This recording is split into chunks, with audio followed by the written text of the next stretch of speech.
Thank you. I went to 12 years of Catholic school, so I'm pretty dumb. So and as a convert, could you, Father, could you explain for dummies the difference in the Catholic and the Orthodox approach to the Immaculate Conception? I'm having a little trouble with that. Yeah, and Jay can add on to this too. Okay. So, Awesome. Believe that. So the Roman Catholic position is that Mary, the Mother of God, was immaculately conceived, right? Without the stain of sin and incapable of sinning. So the problem with that is that she's not like one of us, right? For the Orthodox, we would say, well, she chose not to sin, right? But it wasn't because it was determined by God creating some kind of super special nature without the stain and effects of original sin. So that's what the Roman Catholics saying. Oh, God for Mary actually created her without the effects of original sin. So she didn't sin because she was spotless in her nature or something like that, and her passions and her will. And we would say no, she was like us in every way, but she said yes to God and no to sin, and therefore for me personally, I'm like, well, that gives me hope, right? I'm like, that's something I could strive to want to be like, right? Jay, do you want to talk some more? Yeah. So first thing I would say is that the Roman Catholic view of Mary is sort of bound up with the Augustinian presuppositions. So it's only going to be as relevant and correct insofar as St. Augustine was completely relevant and correct in his views of original sin and the transmission and the taint. Augustine believed in inherited guilt. He's very clear about that. We've done many streams demonstrating that, showing that many times over. The people who disagree with us have no idea what they're talking about, never spent any significant amount of time in him. But that's people who are confused in the Orthodox world. To the Roman Catholic world, their perception is that due to the acceptance of most of the Augustinian assumptions, although they do later temper this view of what happens in original sin, there's this idea of a taint that's passed on, and the unfortunate nature of this idea of taint is that it kind of gives the idea that original sin is like a thing that has positive existence, or is some kind of disease that's passed on, some sort of something that actually has existence. Original sin is primarily a deprivation. It's not a positive thing. It's a lack of divine grace. It's not a disease that's passed on. And so with the acceptance of that view in the Roman Catholic Church and inherited guilt in the Middle Ages early on, before they tempered this in the decrees on limbo and whatnot, the confusion lies in the fact that, well, if it's a taint that's passed on, then Mary has to in some way be exempted from this taint, or else she would be subject to original sin. And their conclusion is that, well, it's an Immaculate Conception because of statements like spotless virgin, which the Orthodox have a different interpretation of what that means. We don't think that necessitates an Immaculate Conception because we don't have the same conception of original sin as they do. And so Augustine's view was that all men sin in Adam, right? They are in Adam as in an archetype, and not only do they sin in Adam, they are also guilty just by being a son of Adam. That's called inherited guilt. There's no dispute at all that Augustine believed in inherited guilt. And the Roman Catholic Church admits this in their statement on limbo, which, by the way, they say you don't have to believe anymore. And so where this gets into the real clarity, the real confusion, is about the death. So, in other words, why did Mary die, the Orthodox would say, if she was immaculately conceived?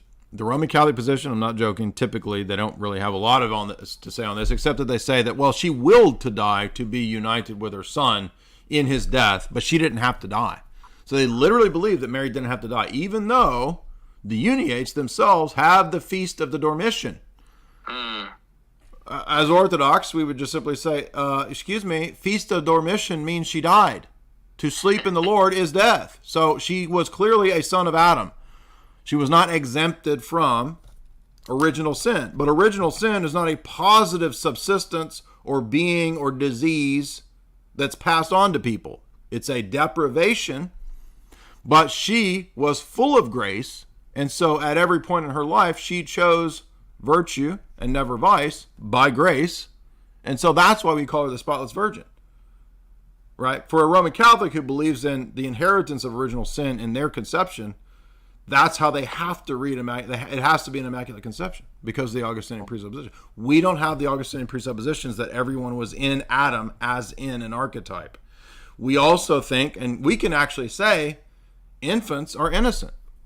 Many church fathers, St. Photius, infants are innocent.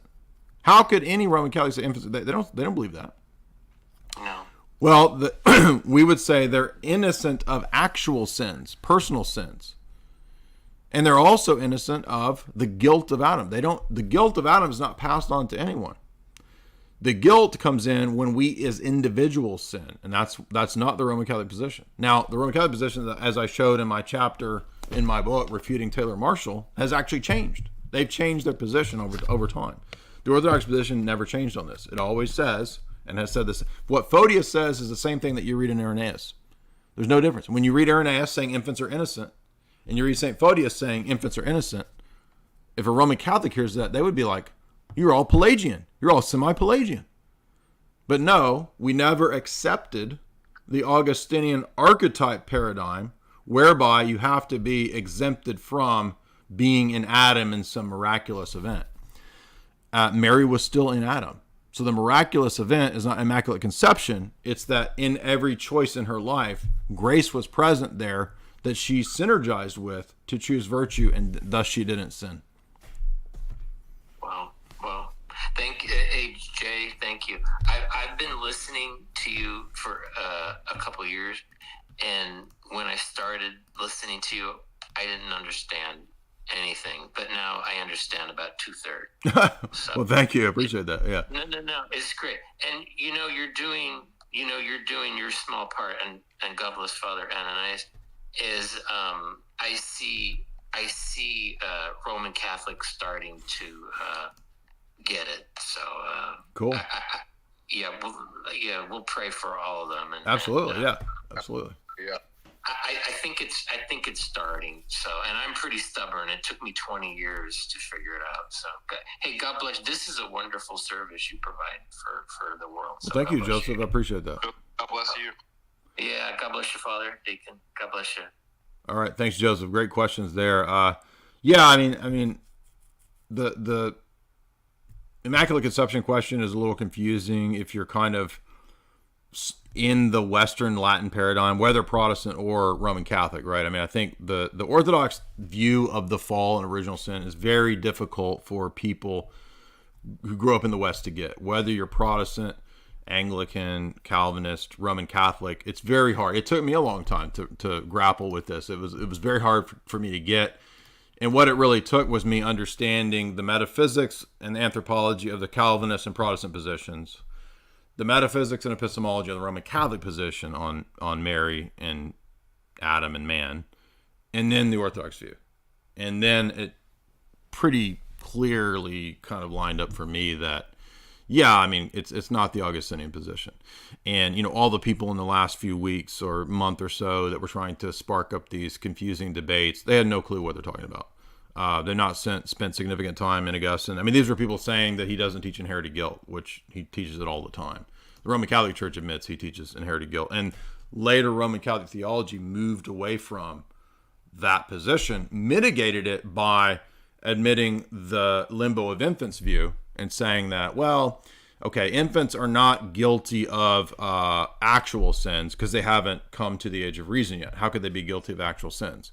But they do inherit the deprivation of grace, being a son of Adam, which we also agree with, right? So that's where it gets more and more nuanced. And go read my essay, Refuting Taylor Marshall, if you want more on this.